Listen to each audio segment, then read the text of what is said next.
نحمدہ ونصلی علی رسولہ الکریم۔ 17ویں پارے کی پہلی سورت، دو صورتیں آج پڑھی گئی ہیں۔ 17ویں پارے کے اندر دو صورتیں ہیں۔ ایک صورت مبارکہ کا نام سورت الانبیاء ہے اور دوسری صورت کا نام سورت الحج ہے۔ سورت کے ناموں سے آپ کو اندازہ ہوگا، انبیاء اس لیے کہتے ہیں، اس میں اللہ تعالیٰ نے اپنے بہت سارے نبیوں کا تذکرہ کیا ہے۔ چوتھے رکوع کے اندر حضرت موسیٰ علیہ السلام کا واقعہ ہے۔ 5واں رکوع شروع ہوا تو وَلَقَدْ آتَيْنَا إِبْرَاهِيمَ رُشْدَهُ، ان کا واقعہ، حضرت ابراہیم کا واقعہ بیان کیا۔ پھر اس کے بعد جب چھٹا شروع ہوا رکوع، وَنُوحًا إِذْ نَادَىٰ مِن قَبْلُ فَاسْتَجَبْنَا لَهُ، حضرت نوح کا تذکرہ ہے۔ وَإِسْمَاعِيلَ وَإِدْرِيسَ وَذَا، حضرت اسماعیل، حضرت ادریس، حضرت ذوالکفل کا تذکرہ ہے۔ وَدَاوُودَ وَسُلَيْمَانَ، حضرت داود کا اور حضرت سلیمان کا تذکرہ ہے۔ وَأَيُّوبَ إِذْ نَادَىٰ رَبَّهُ أَنِّي مَسَّنِيَ الضُّرُّ، حضرت ایوب کا بیان ہے۔ وَظَنُّونِ إِذْ ذَهَبَ مُغَاضِبًا، اس میں حضرت یونس علیہ السلام کا بیان ہے۔ اور پھر اس کے بعد آگے حضرت زکریا اور حضرت مریم علیہم الصلاۃ والتسلیمات کا بھی تذکرہ ہے۔ حضرت یونس اللہ تعالیٰ کے بڑے نبی ہیں، میں آپ سے ان کے بارے میں تھوڑا سا تذکرہ کرنا ہے۔ 12ویں پارے میں صورت ہے، اس کا صورت مبارکہ کا نام صورت یونس ہے۔ صورت توبہ کے بعد صورت یونس ہے، صورت ہود سے پہلے۔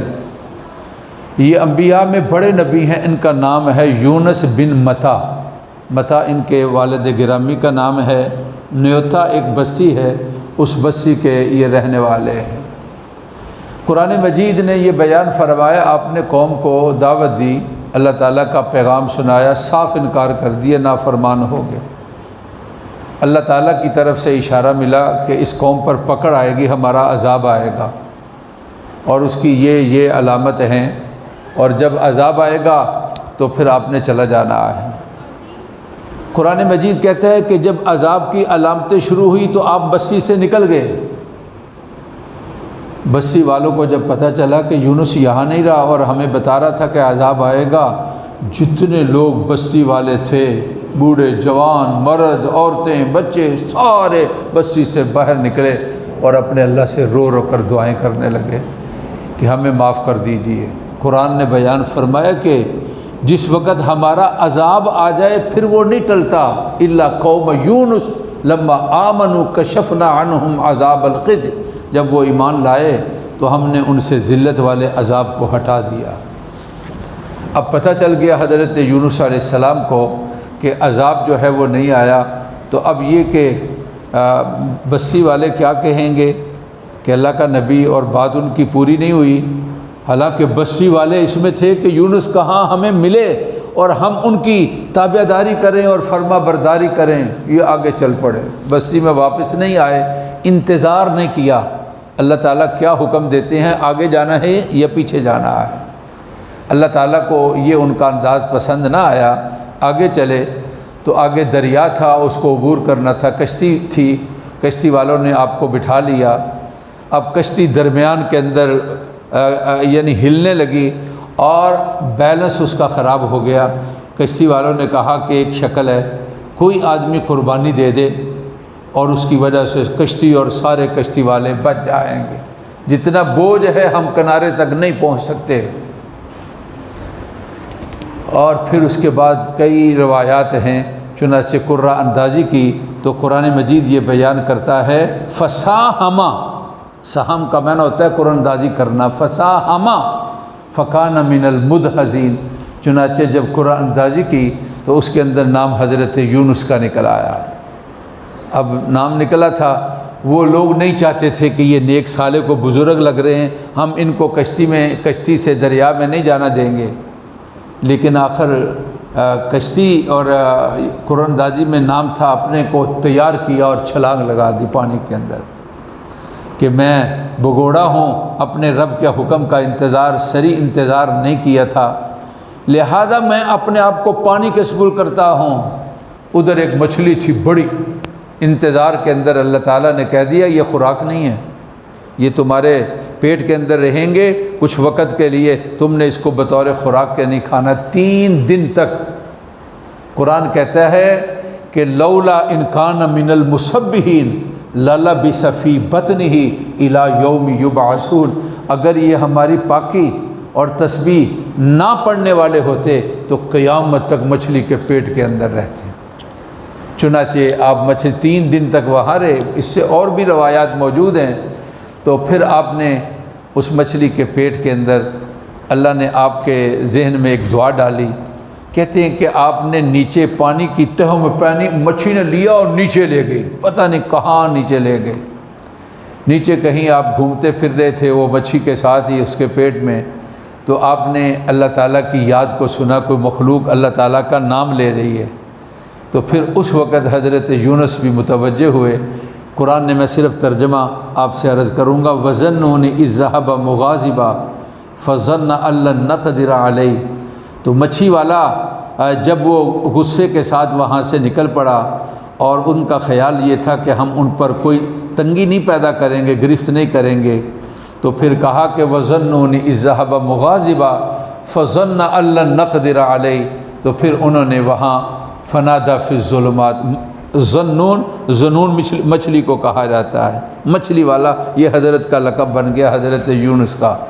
تو پھر آپ نے وہاں پر فنادى فی الظلمات، اندھیرے، رات کا اندھیرا، مچھلی کے پیٹ کا اندھیرا اور پھر پانی کا اندھیرا، اندھیروں کے اندر یہ جمع لفظ ہے ظلمات، فنادى فی الظلمات لا الہ الا انت سبحانک انی کنت من الظالمین، مجھ سے غلطی ہوئی، میں آپ کے حکم کا انتظار نہیں کیا، آپ کی ذات پاک ہے۔ قرآن کہتا ہے کہ اگر یہ تسبیح نہ کہتے للبث فی بطنہ الی یوم یبعثون، قیامت تک یہ مچھلی کے پیٹ کے اندر رہتے۔ یہ دعا جس کو آیت کریمہ کہتے ہیں، بڑی جامع دعا ہے۔ اب میں اس کو ایک اور آپ سے واقعہ بیان کرتا ہوں۔ حضرات صحابہ میں ایک صحابی ہیں، ان کا نام ہے سعد ابن ابی وقاص، جن لوگوں کو آپ نے دنیا کے اندر یہ کہا یہ جنتی ہیں، سعد فی الجنہ، ابو بکر فی الجنہ، عمر جنہ، عثمان جنہ، علی جنہ، سعد جنہ، سعید جنہ، عبد الرحمن بن عوف جنہ۔ آپ نے جن لوگوں کو جنتی کہا ان میں سے حضرت سعد بھی ہیں، ان کو کہا جاتا ہے سعد ابن ابی وقاص۔ یہ مکہ کے رہنے والے ہیں، جب مدینہ پاک سے واپس آئے، مکہ فتح ہوا تو بہت بیمار ہوئے اور یہ تھا کہ شاید یہ نہ واپس جا سکیں، ایسی بیماری ہے۔ اللہ کے نبی کے سے کہا میرے لیے دعا کرو، میں نے یہاں سے ہجرت کی تھی اور یہیں پر آ گیا، اللہ مجھے یہاں سے مدینہ پاک لے جائے۔ آپ نے دعا کی اور کہا تو سعد بڑی دیر زندہ رہے گا، اللہ تو اسے اسلام کا بڑا کام لے گا۔ آپ نے پھر سیدنا فاروق اعظم کے زمانے میں بہت سی فتوحات کے اندر حضرت سعد ابن ابی وقاص کا نام آتا ہے، فاتح ایران سعد ابن ابی وقاص رضی اللہ تعالی عنہ، یہ جلیل القدر صحابی ہیں۔ ایک جنگ، یہ بڑے تیر انداز تھے، جنگ احد کے اندر یہ آپ صلی اللہ علیہ وسلم کے قریب تھے۔ آپ کو پتہ ہے کہ اس وقت مسلمانوں پر کچھ آزمائش آ گئی اور رسول اللہ صلی اللہ علیہ وسلم زخمی بھی ہو گئے، اور آپ کے بارے میں یہ مشہور کیا کہ آپ شہید ہو گئے ہیں، اور سعد ابن ابی وقاص آپ کے پاس تھے۔ تو کہتے ہیں کہ آپ سعد رسول اللہ صلی اللہ علیہ وسلم ایک طرف تھے اور سعد سامنے تھے، اور آپ صلی اللہ علیہ وسلم تیر نکال کر حضرت سعد کو دیتے اور کمان میں لگا کر وہ نشانے پر مارتے۔ کوئی گزرتا اس کے پاس تیر ہوتے تو آپ کہتے سعد کو دے دو، اور آپ صلی اللہ علیہ وسلم ان کے نشانے پر بہت خوش ہوئے اور آپ نے کہا سعد فدا کا ابی و امی، میرا باپ تیرے لیے قربان ہو اور میری ماں تیرے لیے قربان ہو۔ صحابہ تو کہتے تھے نا آپ صلی اللہ علیہ وسلم کو، آقا نے غلام کو کہا ہو کہ میرا باپ اور میری ماں تیرے لیے قربان ہو، یہ حضرت سعد ابن ابی وقاص کی خصوصیت ہے، بڑا اللہ تعالیٰ نے رتبہ اور مقام دیا ہے۔ بیان کرتے ہیں کہ مجھے رسول اللہ صلی اللہ علیہ وسلم نے کہا کہ سعد تمہیں ایک دعا بتاؤں گا۔ کہتے ہیں کہ محفل میں کوئی لوگ آ گئے اور پھر اس کے بعد آپ صلی اللہ علیہ وسلم اٹھے اور اپنے گھر میں، مسجد کے ساتھ ہی گھر تھا، امی جان عائشہ ساتھ سارے گھر، اب گھر میں داخل ہونے لگے تو میں پیچھے تھا، ذرا میں نے پاؤں زمین کے اوپر ذرا تھوڑا سا زور سے مارا تاکہ آپ کو آواز آئے، آپ نے مڑ کر دیکھا ساتھ، میں نے کہا کہ نعم یا رسول اللہ، رشتے میں نا یہ ماموں بھی لگتے ہیں، سعد ابن ابی وقاص رسول اللہ صلی اللہ علیہ وسلم کے، تو کہا دعا چاہتے ہو؟ کہا ہاں، تو کہا وہی ہے مچھلی والے کی دعا، کیا؟ لا الہ الا انت سبحانک انی کنت من الظالمین۔ پریشان کن حالات، کام کاج ہر طرف آپ سمجھتے ہیں کہ جس طرح کے حالات ہیں، اور مظلوم مسلمان، اور پھر اطمینان اور سکون نہیں، معاملات گھروں کے محلوں کے ایسے ہی ایک ہنگامہ سا بنا ہوا ہے، دماغ میں بھی اور گرد و جوار میں بھی۔ یہ دعا بڑی مجرب ہے، بہت ہی مجرب ہے۔ پہلے لوگ آیت کریمہ پڑھتے تھے نا 1.25 لاکھ مرتبہ، تو یہ اب تعداد کوئی ضروری نہیں ہے، آتے جاتے ہوئے یہ وظیفہ پڑھ لیا کرو، کیا؟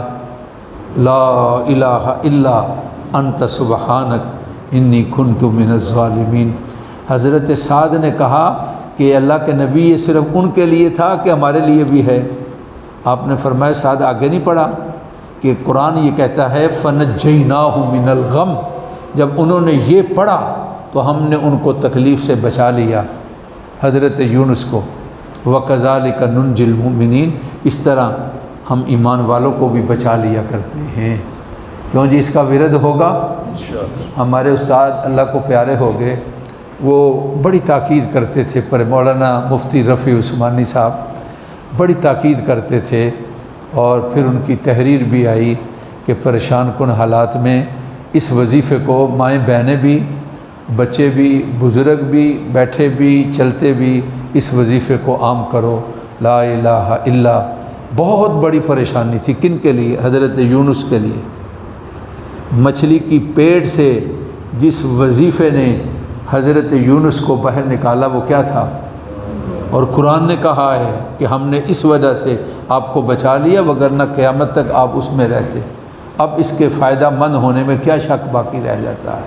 اللہ نصیب فرمائے۔ الحمدللہ رب العالمین۔ اللہم صلی علی سیدنا و مولانا محمد وعلی آل سیدنا و مولانا محمد وبارک وسلم۔ میرے ایک دوست ہیں، ان کا بیٹا انگلینڈ میں ہے، اسٹوڈنٹ ہے، بیچارہ بیمار ہے، سعد اس کا نام ہے۔ اللہ و سعد پیارے بیٹے کو صحت دے دے، جتنے بیمار ہیں یہاں یا وہاں اللہ صحت کاملہ نصیب فرما، اللہ ہر پریشانی سے محفوظ فرما، موسمی ہو، وائرس کا ہو یا کوئی اور تکلیف ہو، اللہ صحت دے دے، والدین بہن بھائی مغفرت فرما دے، مائیں بہنیں اور بیٹی ہیں اللہ ان کے لیے ساری خوشیوں کا انتظام کر دے، پریشانیوں سے بچا لے، اللہ ان کے لیے عافیت اور خیریت دے دے، دعائیں قبول فرما، اللہ سارے روزے نصیب فرمانا، ہماری دعائیں قبول فرما، اور ربنا تقبل منا انک انت السمیع العلیم، وصلی اللہ تعالی علی سیدنا و مولانا محمد و آلہ و اصحابہ اجمعین۔ ہمارے اساتذہ مشائخ، خاص طور پر حضرت مولانا مفتی رفیع عثمانی صاحب، اللہ ان کی مغفرت فرما دے، اللہ ان کے درجات کو بلند فرمائے، وصلی اللہ تعالی علی سیدنا و مولانا محمد و آلہ و اصحابہ۔